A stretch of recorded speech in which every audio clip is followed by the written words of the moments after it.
중소기업 특별세 감면은 중소기업이라서 그냥 해주는 거예요. 그래서 위치에 따라 좀 다릅니다. 중기업이냐 소기업이냐에 따라 다르고요. 제조업을 영위하냐 도소매 의료업을 영위하냐 통관대리업을 영위하냐에 따라 좀 달라요.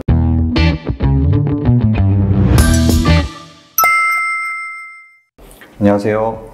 세무법인 스타텍스 윤현웅 대표 세무사입니다. 3월은 법인세 신고의 달이죠. 그래서 법인세를 신고하면서 세금을 감면받을 수 있는 그런 제도에 대해서 간략하게 알아보겠습니다. 최근 몇 년간 가장 핫했던 제도가 창업 중소기업 등에 대한 세액 감면이었죠. 그래서 내용을 간단하게 보면 일반 창업과 그 다음에 벤처 인증을 받은 창업, 그 다음에 청년 창업 이렇게 나눠볼 수 있을 것 같아요. 그래서 일반 창업 같은 경우에는 과밀 억제권역 내에서는 받을 수가 없어요. 과밀 억제권역이 서울과 인천, 경기 같은 이런 데들이죠. 군 단위, 시골 빼고요. 그러면 과밀 억제권역 이외에서는 그럼 일반 창업은 어떤 혜택이 있냐? 5년간 법인세 50%를 감면받아요. 그리고 만약에 일반 창업인데 신성장 사업이다. 이 신성장 사업이 뭔지는 조금 이따 말씀드릴게요.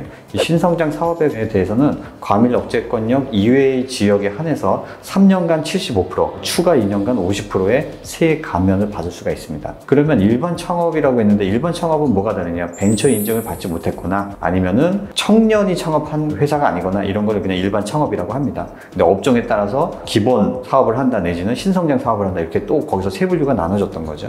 그러면 일반 창업 외에 벤처 인증을 받은 회사는 어떤 혜택이 있느냐? 벤처 인증을 받은 경우에도 어떤 기본 업종을 영위하는 경우와 신성장 업종을 영위하는 경우가 달라지겠죠. 그래서 기본 업종을 영위하는 경우에는 수도권 과밀 억제권역이냐 아니냐를 따지지 않고 그냥 5년간 50% 세액 감면을 해줍니다. 법인세 감면이죠. 그러면 신성장 사업 업종을 영위를 하면 아무래도 조금 더 혜택이 추가되겠죠. 3년간 75%, 추가 2년간 50%. 그러면 아까 일반 창업의 신성장하고 똑같다고 생각하실 수 있는데 그게 아니라 일반 창업의 신성장 업종 같은 경우에는 수도권 과밀 억제권역이 안 돼요. 지방만 됩니다. 수도권 과밀 억제권역 이외의 지역만 3년간 75%, 2년간 50%가 되는데 똑같은 신성장 업종을 영위하더라도 벤처 인증을 받은 회사는 수도권과 수도권 외를 가리지 않고 3년간 75%, 추가 2년간 50%의 세액 감면을 받는다는 얘기죠. 그리고 우리가 나이가 어리다, 만 34세 이하, 청년이 창업한 경우는 어떻게 되냐? 수도권 과밀 억제권역 내에서는 5년간 50%고요. 수도권 과밀 억제권역 이외에서는 5년간 100%의 세금을 감면해줍니다. 그러니까 5년 동안은 세금이 안 나오겠죠, 법인이. 별도로 창업보육센터 사업자가 있는데 이건 수도권과 비수도권을 가리지 않고 5년간 50%. 근데 이제 창업보육센터 사업자는 그렇게 많지는 않기 때문에 넘어가겠습니다. 신성장 서비스업에 대한 업종을 잠깐 언급드리면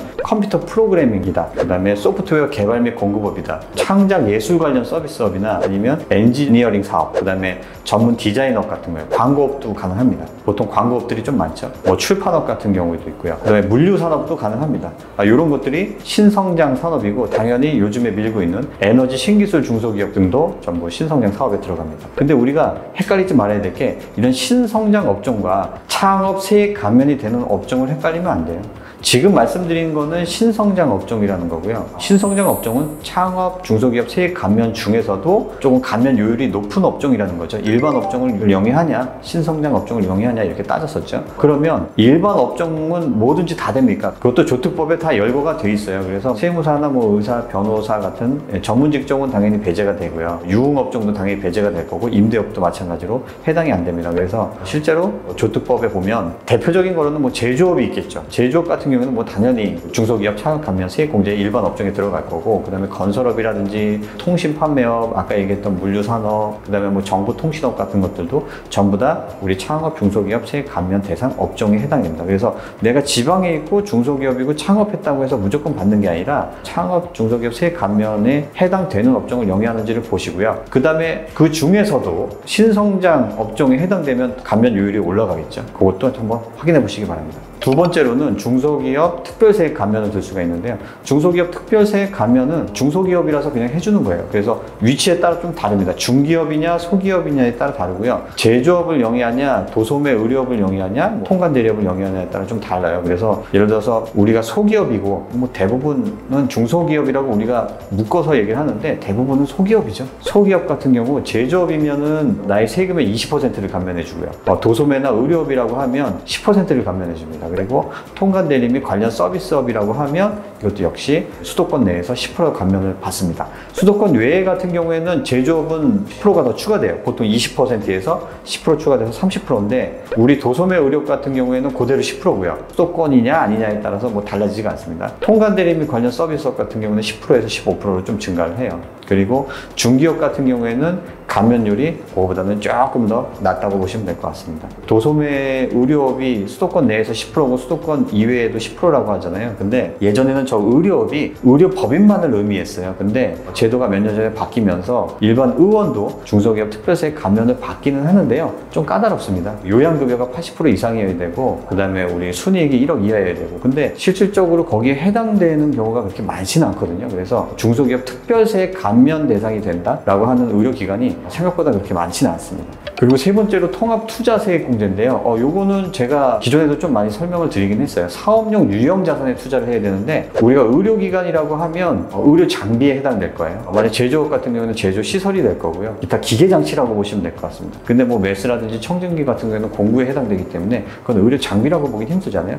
일단은 뭐 코드가 없고요. 일련 번호가 없고 그 다음에 쉽게 말해서 저번에 간단하게 그렇게 설명드렸잖아요. 콘센트 꼽아서 쓸 수 있는 거는 의료 장비일 확률이 높다라고 하는데 이제 대부분이 그렇죠. 그래서 중소기업 투자 세액공제는 얼마를 해주냐면 내가 만약에 수도권 과밀억제권역 이외의 지역에서 의료 장비를 매입했다고 하면 일단은 중고가 아닌 이상 신품이라고 하면 10%를 세액공제를 받습니다. 이거는 경비 처리를 하면서 동시에 세액공제도 받는 거예요. 그래서 중소기업 통합투자 세액공제를 받는 거고요. 만약에 내가 올해 유난히 의료 장비를 많이 샀어요. 그래서 10%는 기본적으로 깔고 가는 거고 추가적으로 과거 3년간 매년 얼마 정도를 의료 장비에 투자했는지를 평균을 냅니다. 그래서 과거 3년보다 더 투자한 금액이 있다면 그 차액분에 원래는 3%에서 4%였는데 지금은 10% 정도 추가적으로 더 공제를 해주는 거예요. 많이 받으면 20%까지도 받을 수 있을 것 같아요. 다만 이렇게 공제를 받은 의료 장비를 2년 내에 매각할 경우에는 투자세액 공제가 취소가 되거든요. 그래서 매각할 때는 조금 신중히 고르시는 게 좋을 것 같습니다. 그러면 수도권 과밀억제권역 밖을 선명했는데 서울이나 뭐 인천 경기 지역에서 우리가 개원을 했는데 의료 장비를 샀다 그러면은 한번 따져봐야 돼요. 이게 그냥 내가 개원할 때 샀다 이거는 인정 안 되고요. 내가 개원할 때 샀는데 뭐 레이저가 하나 있는데 하나를 더 샀다 이건 증설에 해당돼 갖고 또 인정이 안 됩니다. 언제 되냐 하면 수도권 과밀억제권역에 개원해 계신 분들은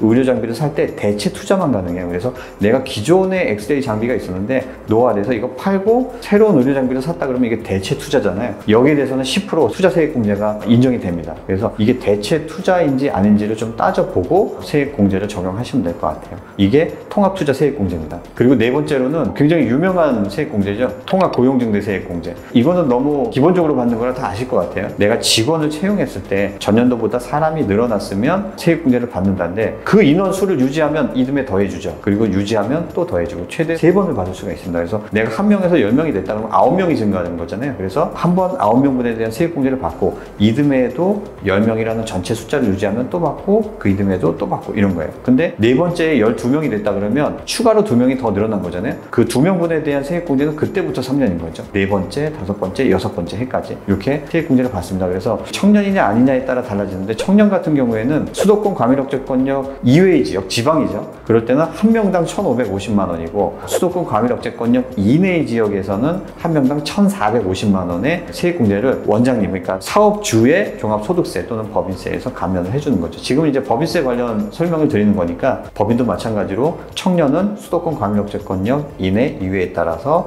1,550, 1,450만 원을 법인세에서 감면을 받습니다. 청년의 나이는 아시겠지만 만 34세고요. 군대를 갔다 왔다 그러면 만 34세에서 군 복무 기간을 더 추가를 합니다. 그리고 청년이 아니야 만 34세보다 더 많아 라고 할 때는 지방은 950만 원 한 명당, 수도권 과밀억제권역 이내의 경우에는 직원 한 명당 850만 원의 세금을 법인세에서 감면을 받게 됩니다. 개인 사업자 같은 경우는 종합소득세에서 감면을 받는 거죠. 제가 지난번에 통합고용 세액공제에 대한 세법 개정안을 올리긴 했는데 그 12월 달에 국가적인 어떤 불미스러운 사건으로 인해서 개정안이 통과가 안 됐어요. 그래서 지금 뭐 계속고용 인원이나 계약직 인원을 따로 이제 분리해서 했던 방식이 아니라 기존처럼 청년이냐 아니냐 이거 따라서 통합고용증대 세액공제를 계산하면 될 것 같습니다. 오늘 여기까지 하겠습니다. 감사합니다.